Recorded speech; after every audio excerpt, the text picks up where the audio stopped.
Si je vous dis joueur en difficulté, mon cher Kevin Kribisch, qu'est-ce que vous me répondez? Jordan Amavi. C'est vrai. Mais tu connaissais le programme de cette émission, petit tricheur. Il y en a d'autres. Mais j'essaie à la faire le plus subtilement possible, mais ça n'a pas marché. C'était bien. Est-ce que, Kevin, tiens, on va te donner la parole directe. Ça y est, c'est réglé, le cas Amavi. Il est remplaçant, voilà, et on ne peut pas en attendre plus. Voilà, il ne se relèvera pas à l'OM, en tout cas. Ça te paraît compliqué parce qu'on sait que ça fait quand même plusieurs mois qu'il cherche à retrouver son niveau qu'il avait amené en équipe de France. C'était fin 2017, quand même.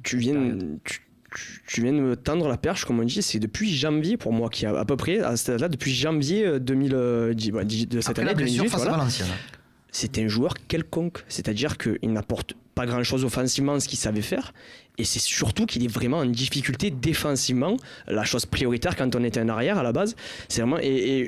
Je sais pas si c'est mental, je sais pas ce qui se passe avec ce joueur parce que je le vois pas au niveau physique, je pense pas qu'il y ait un problème d'affûtage ou autre, j'ai l'impression qu'il est en condition physique, mais il a vraiment un gros problème de placement, d'intelligence de jeu, d'agressivité dans le bon sens, il est toujours en retard, il défend mal sur le pied droit, pied gauche, dès qu'on tombe sur un ailier un peu technique, il est en difficulté. On oublie du coup.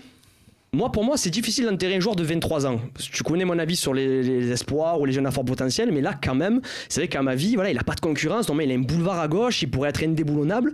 Et là, ce qu'il nous montre depuis janvier, c'est vraiment catastrophique. Et surtout, moi, j'étais l'un des premiers, je ne vais pas dire que j'étais l'un des premiers, mais quand même, sur le plateau, je me rappelle quand on faisait les mercatos d'été, j'étais le premier à dire il faut absolument un arrière-gauche, parce que j'ai vraiment pas confiance à ma vie. Je sais pas, il y a quelque chose qui cloche. Et bon, on a passé un mercato d'été sans se dire on prendra d'arrière gauche, on n'a pas besoin. Mais là, en ce début d'année, il est encore en difficulté. Mon cher Kevin, tu vas te mettre dans ton coin, tu vas limite partir mentalement de cette émission. Non mais écoute-moi, tu vas partir mentalement de cette émission pendant 2-3 minutes et tu vas me réfléchir, tu vas me trouver 3 potentiels recrues au poste d'arrière gauche, tiens, pour le mercato d'hiver. Le retour improvisé des pépites de Kevin. Allez. Voilà, tout simplement. Cédric, à ma vie, c'est fini pour toi qui es simple supporter quelque part. Hein, tu regardes ça d'un œil peut-être un peu plus détaché que nous autour du plateau.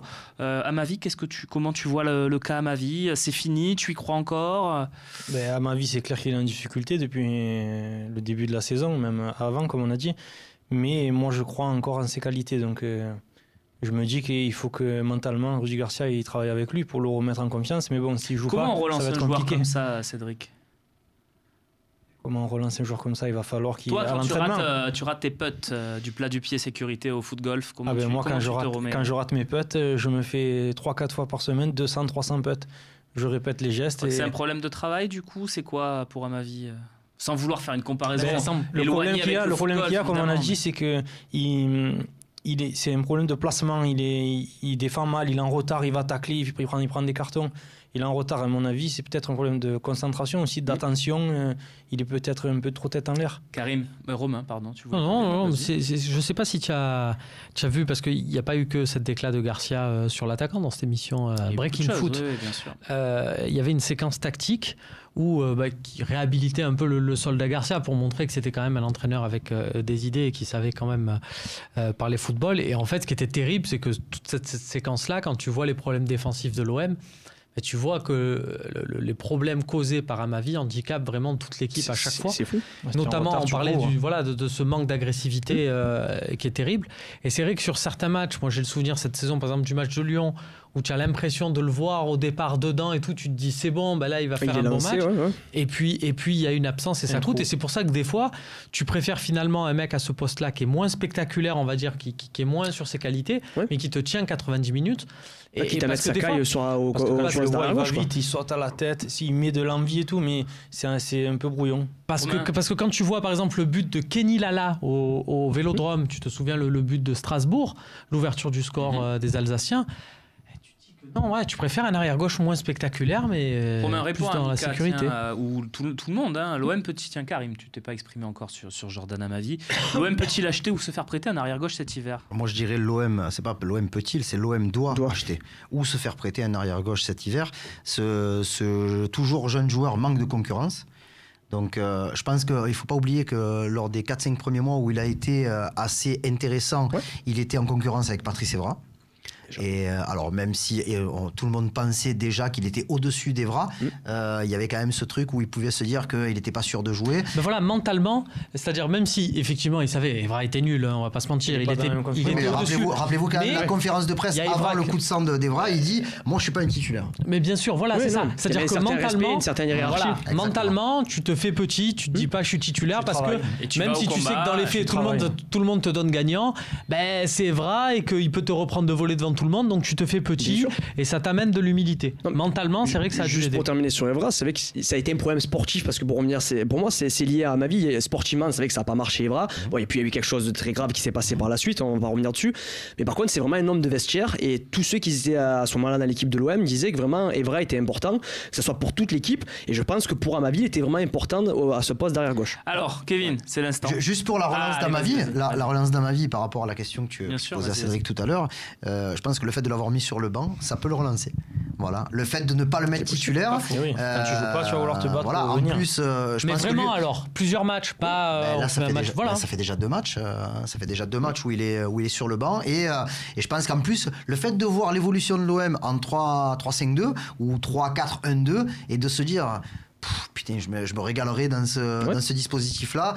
Je pense qu'il doit travailler beaucoup plus. On voit sur les vidéos que le club met sur son site que ça rigole beaucoup, qu'il y a un bon état d'esprit. Oui, donc, le mec, il manie jamais la langue de bois en disant toujours, il dit, je suis nul, je suis pas capable. Mais bon, c'est vrai qu'après, à un moment donné, après avoir dit ça, qu'il est en train de le penser, quoi. Voilà, c'est psychologique, quoi. Il faut essayer de passer outre maintenant. C'est vrai qu'on se souvient pas d'une zone mixte où il sort et dit j'ai fait un bon match. Non, c'est clair. Il en fait pas.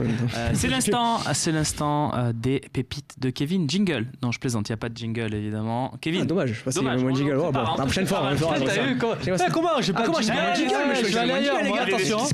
Allez, rapidement, tes 3 noms, tiens, 3, 4, combien tu veux. J'ai 3 joueurs qui me viennent en tête, avec 3 profils différents. Je vais les classer dans l'ordre de ce que je pense qui est possible et ce que j'aimerais aussi, peut-être à l'OM. Alors en premier lieu, c'est Kik Pierry. C'est l'arrière-gauche de Kik Pierry, c'est l'arrière-gauche de Heerenveen, international espoir hollandais, qui a la double casquette de pouvoir jouer. Donc il joue arrière-gauche à Heerenveen et aux Pays-Bas. Seulement dans des systèmes à 3 défenseurs, il peut rentrer dans l'axe aussi. Donc c'est-à-dire que c'est un joueur assez physique, avec un bon pied gauche, mais qui est capable de prendre son couloir, mais qui avant tout est un vrai défenseur. Donc ça c'est intéressant, peut-être ça nous permettrait de rééquilibrer ce poste d'arrière-gauche. En deuxième lieu, c'est Casper Denoré, qui est l'arrière-gauche espoir de la Belgique, qui lui rentre par contre plus dans le, on va dire physiquement et le morphotype à Amavi, qui ressemble plus à le Amavi des 5-6 bons. Il attaque, il défend bien, mais par contre, il faut quand même, il est jeune, il reste jeune, mais c'est vrai que c'est un joueur qui me fait penser qui est le bon Amavi des débuts à l'OM, c'est-à-dire qu'il prend très bien son couloir avec un bon pied gauche. Et après, mon troisième. Il joue dans quel club lui ? Il joue à Saint-Tron en Belgique, pardon. C'est l'arrière gauche de Saint-Tron en Belgique. Et pour terminer, là, pour moi, c'est la bonne affaire du mercato, c'est Jere Uronen. C'est l'arrière gauche de la Finlande, qui est en fin de contrat en janvier, à la fin de cette saison. Donc il lui reste 6 mois de contrat à Genk, plusieurs matchs d'Europa League, titulaire depuis 3 saisons en Belgique, complète.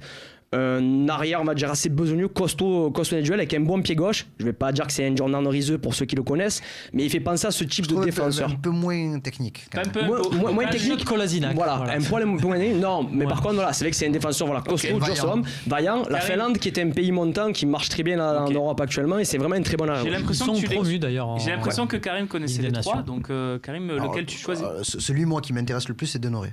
Ouais, tu as vu jouer aussi, Casper Denoré. Très bien, Kevin, merci pour ces pépites. Franchement, ce sont des noms quand même que tu vois que le grand public ne connaît pas, parce qu'il faut quand même aller chercher les joueurs des championnats qui sont un petit peu moins exposés. Mais c'est vrai qu'il y a, si tu regardes ça, il y a des joueurs. C'est ça. Il faut regarder aussi les matchs en sélection, ce qu'ils font dans les sélections de jeunes. C'est ça qui est très intéressant et tu vois le potentiel du joueur. Kevin Kribisch aussi.